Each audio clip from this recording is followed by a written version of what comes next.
നിങ്ങളെ മനസ്സ് നിങ്ങളോട് ഇങ്ങനെ പറയാണ്, ഇത്തവണത്തെ പരീക്ഷയിൽ നിങ്ങളാണ് ഒന്നാമനെന്ന്. അങ്ങനെയാണെങ്കിൽ ഈ വീഡിയോ നിങ്ങൾക്കുള്ളതാണ്. നിങ്ങൾ പരീക്ഷയിൽ ഒന്നാമനാവാൻ ആഗ്രഹിക്കുന്നു, പക്ഷെ എന്തൊക്കെയോ കാരണം കൊണ്ട് അത് നടക്കുന്നില്ല. നിങ്ങൾക്ക് എവിടെയാണ് പിഴച്ചതെന്ന് അറിയണമെങ്കിൽ നിങ്ങൾ ഈ വീഡിയോ പൂർണ്ണമായിട്ടും കാണണം.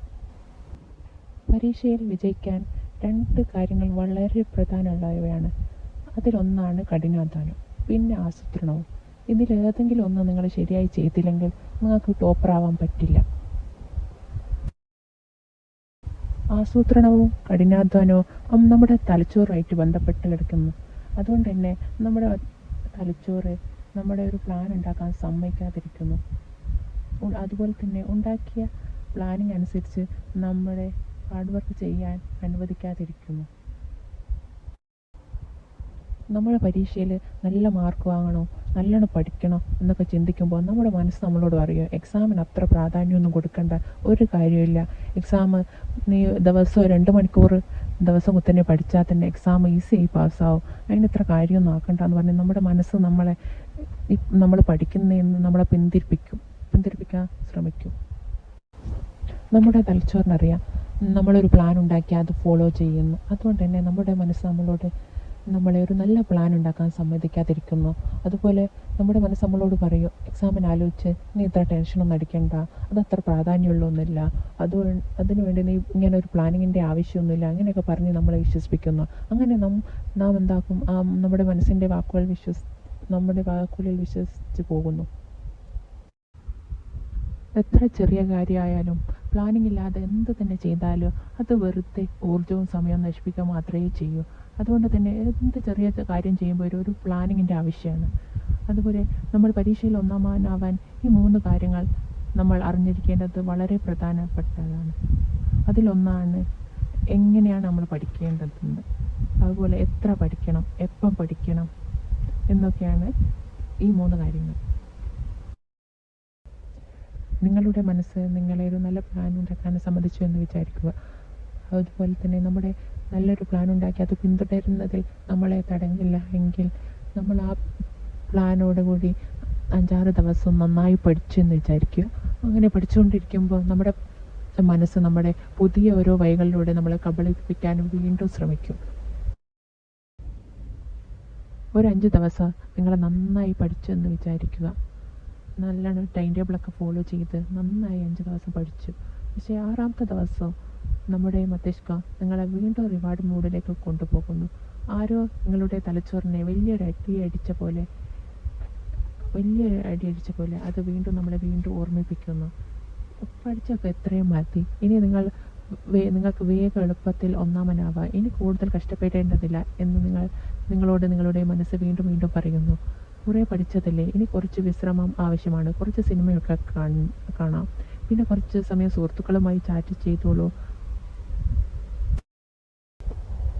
കുറച്ച് റീൽസൊക്കെ കണ്ടോളൂ എന്നൊക്കെ പറഞ്ഞ് അങ്ങനെ നിങ്ങൾ പതിയെ ടൈം ടേബിൾ പിന്തുടരുന്നത് നിർത്തുന്നു.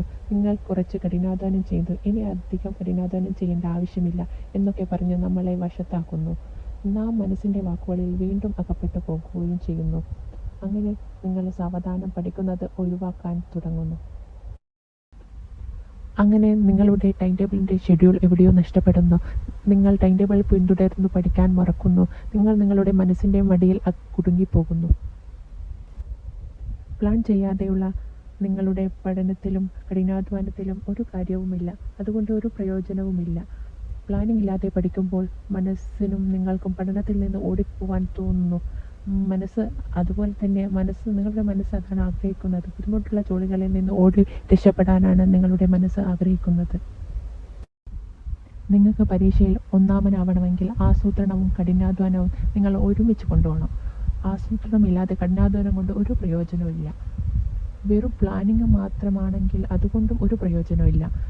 നിങ്ങളുടെ പരീക്ഷയിൽ തയ്യാറെടുക്കുമ്പോൾ ഒരു നിമിഷം പോലും നമ്മുടെ മനസ്സിൻ്റെ പിടിയിൽ അകപ്പെട്ടു പോവാതിരിക്കാൻ മാക്സിമം ശ്രമിക്കണം. കഠിനാധ്വാനം ചെയ്യണം എന്ന് പറഞ്ഞാൽ 24 മണിക്കൂർ ഇരുന്ന് പഠിക്കണം എന്നല്ല. പഠിക്കുന്നതിനിടയ്ക്ക് വിശ്രമം എടുക്കേണ്ടത് വളരെ പ്രധാനമുള്ളതാണ്. അതുപോലെ തന്നെ ശരിയായ ഭക്ഷണക്രമവും ഉറക്കവും ഒക്കെ വളരെ പ്രധാനമുള്ളതാണ്. നമ്മുടെ ആരോഗ്യം ഉണ്ടെങ്കിൽ മാത്രമേ നമ്മുടെ ശരീരവും മനസ്സും ഒക്കെ നന്നായി നമ്മുടെ പഠനത്തിനായി സഹകരിക്കുകയുള്ളൂ. മനസ്സ് നല്ല ശാന്തമായാൽ മാത്രമേ നമ്മുടെ ശരീരം നമ്മുടെ കൂടെ നിൽക്കുകയുള്ളൂ. നിങ്ങളുടെ ശരീരത്തിനെ വെച്ച് ഒരു പരീക്ഷണത്തിനും തയ്യാറാകരുത്. നിങ്ങളുടെ മനസ്സിൻ്റെ ചാഞ്ചാട്ടത്തിൽ അകപ്പെട്ടു പോകാണ്ടിരുന്നാൽ മാത്രം മതി. നമ്മുടെ ലക്ഷ്യം കൈവരിക്കുന്നത് വരെ നിങ്ങളെ പ്ലാനിങ്ങിൽ ഉറച്ചു നിൽക്കണം. ആ പ്ലാനിങ് കൃത്യമായി പിന്തുടരുകയും നിങ്ങൾ പഠനത്തിൽ കൂടുതൽ ശ്രദ്ധ കേന്ദ്രീകരിക്കുകയും ചെയ്യണം.